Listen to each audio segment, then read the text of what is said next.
उनको जजिया को टेम्पोरेरीली स्टॉप करना पड़ा। भले ही औरंगजेब इस्लाम में कन्वर्जन को इंकरेज करने को लेजिटिमेट मानते थे, लेकिन लार्ज स्केल और फोर्स्ड कन्वर्जन्स का कोई भी एविडेंस नहीं मिला। न ही हिंदू नोबल्स के साथ डिस्क्रिमिनेशन किया जाता। कौन हाय कर रहा है? अच्छा, एक रीसेंट स्टडी में पता चलता है कि उनके रेन के सेकेंड हाफ में हिंदू नोबिलिटी के नंबर्स लगातार इंक्रीज हुए। फाइनली ओवरऑल अगर देखा जाए तो औरंगजेब स्टेट के नेचर को चेंज नहीं करना चाहते थे, बल्कि स्टेट के फंडामेंटल इस्लामिक कैरेक्टर को रीअसर्ट करना चाहते थे। उनके रिलीजियस बिलीफ्स को उनकी पॉलिटिकल पॉलिसीज का बेसिस नहीं कहा जा सकता है। Strict letter of law follow करने के साथ ही वो एम्पायर को स्ट्रेंथन और एक्सपैंड भी करना चाहते थे, जिसके लिए हिंदूज का सपोर्ट इम्पोर्टेंट है। अब आगे बढ़ते हैं और देखते हैं औरंगजेब के रेन में हुए एम्पायर के एक्सपेंशन और रिबेलियंस के बारे में। Expansion and rebellions. Expansion and succession के रेबेलियन। वॉर्स के दौरान कई लोकल जमींदार्स और राजाज ने रेवेन्यूज को रोक दिया। मुगल टेरिटरीज और हाईवेज को प्लंडर करना भी शुरू कर दिया। थ्रोन पर बैठने के बाद औरंगजेब ने एक स्ट्रॉन्ग रूल को सेटअप किया। उनका सबसे पहला मेजर था इंपीरियल अथॉरिटी और प्रेस्टीज को रीअसर्ट करना। शुरुआती दौर में औरंगजेब कॉन्क्वेस्ट और एनेक्सेशन की जगह कंसोलिडेशन करना चाहते थे। इसी के चलते बीकानेर में एक आर्मी भेजकर ओबीडियंस एनफोर्स किया गया, लेकिन एनेक्स नहीं किया गया। बुंदेला चीफ चंपत राय, जो कि एक रेबल था, उनको हंट किया गया, लेकिन बुंदेल लैंड्स को एनेक्स नहीं किया गया। 1612 में जहांगीर के रेन में नॉर्थ बंगाल और वेस्टर्न असम के कुछ किंगडम यानी कूच बिहार किंगडम्स को मुगल्स ने डिफीट किया। औरंगजेब के रेन के दौरान अहोम्स और मुगल्स के बीच लंबी स्ट्रगल चली। अहोम रूलर्स गुवाहाटी पर कब्जा करना चाहते थे, जिसके चलते स्ट्रगल स्टार्ट हुई। बंगाल के गवर्नर मीर जुमला पूरे असम को मुगल एम्पायर में जोड़ने के लिए लग गए। 1663 में अहोम किंगडम को एनेक्स करके एक ट्रीटी साइन की गई। इस ट्रीटी के कुछ समय बाद ही मीर जुमला की डेथ हो गई। 1667 में अहोम्स ने फिर से कॉन्टेस्ट को रिन्यू किया। लैक ऑफ रिसोर्सेज के चलते मुगल्स को फाइनली गुवाहाटी छोड़ना पड़ा। मीर जुमला के सक्सेसर शाइस्ता खान ने शौंदीप और चिटागोंग के आइलैंड को कैप्चर किया और अराकनीज पायरेट्स को भी उन्होंने रोका।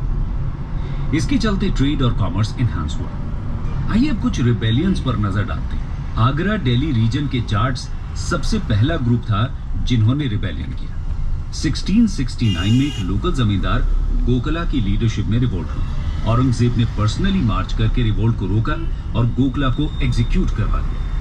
1672 में नारनौल में सतनामीज का रिवोल्ट हुआ, जिसको फिर से औरंगजेब ने पर्सनली मार्च करके रोका।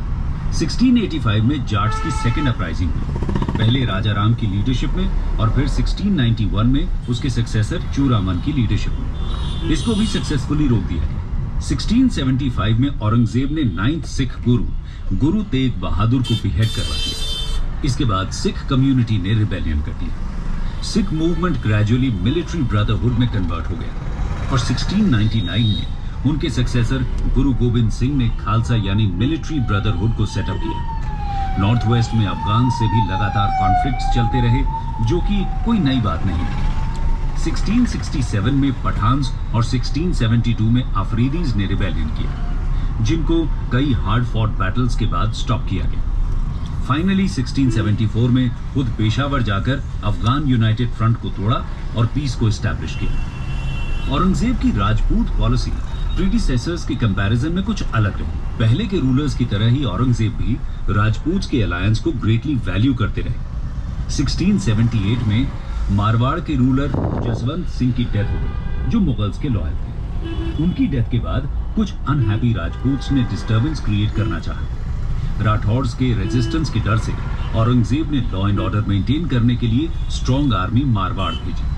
इसका मतलब ये हुआ कि मुगल्स ने कॉन्करर्स की तरह बिहेव किया और मारवाड़ को एक हॉस्टाइल टेरिटरी के रूप में देखा। हालांकि औरंगजेब टेरिटरी पर कंट्रोल एस्टैब्लिश करने की कोई मंशा नहीं रखते थे। लंबे समय तक गद्दी के सक्सेशन के लिए स्ट्रगल चली। इसी बीच मेवाड़ भी इस कॉन्फ्लिक्ट में शामिल हो गया। मेवाड़ के राणा राज सिंह को भी ग्रेजुअली औरंगजेब ने एलियनेट कर दिया था। इसके बाद मुगल्स और मेवाड़ मारवाड़ अलायंस के बीच लंबे समय तक वॉर चला, जिसके चलते राजपूत्स के मुगल्स का अलायंस कमजोर हो गया। नॉर्थ ईस्ट और जाट्स, अफगान्स, सिख्स और राजपूत्स के साथ स्ट्रगल ने भले ही मुगल एम्पायर पर स्ट्रेन डाला, लेकिन रियल कॉन्फ्लिक्ट हुआ डेक्कन स्टेट्स के साथ। आइए जानते हैं। औरंगजेब अपने रेन के स्टार्ट में इंडिया के नॉर्दर्न रीजन्स में कंसंट्रेट कर रहे थे। इसी बीच famous Maratha ruler Chhatrapati Shivaji Maharaj north और साउथ कोंकण में अपना इंडिपेंडेंट किंगडम कार्व आउट कर चुके थे। मराठास के स्प्रेड को रोकने के लिए औरंगजेब ने सबसे पहले बीजापुर और गोलकोंडा को इन्वेड करने का डिसाइड किया। 1686 में उन्होंने बीजापुर के सिकंदर शाह को डिफीट किया। इसके बाद 1687 में उन्होंने गोलकोंडा की कुतुब शाही डायनेस्टी को एलिमिनेट किया और किंगडम को एनेक्स कर लिया। बीजापुर और गोलकोंडा के साथ उन्होंने कर्नाटका की टेरिटरी को भी सीज कर लिया। औरंगजेब ने खिड़की को मुगल डेक्कन की कैपिटल बनाया और उसको औरंगाबाद का नाम दिया। इसके बाद अब औरंगजेब मराठास की तरफ अपने सारे फोर्सेस कंसंट्रेट कर सकते थे। 1689 में औरंगजेब ने शिवाजी के सन संभाजी को एग्जीक्यूट कर दिया। ये औरंगजेब का एक ब्लंडर था। मराठा स्टेट को डिस्ट्रॉय करने की बजाय अब पूरे डेक्कन में मराठा ऑपोजिशन को स्ट्रॉन्ग कर दिया। 1690 से 1703 के बीच औरंगजेब ने स्टबर्न होकर मराठा से नेगोशिएट करने से इनकार कर दिया। फाइनली 1703 में उन्होंने नेगोशिएशन स्टार्ट किया और संभाजी के सन साहू को लीडर बना दिया गया। इस कैंपेन के बाद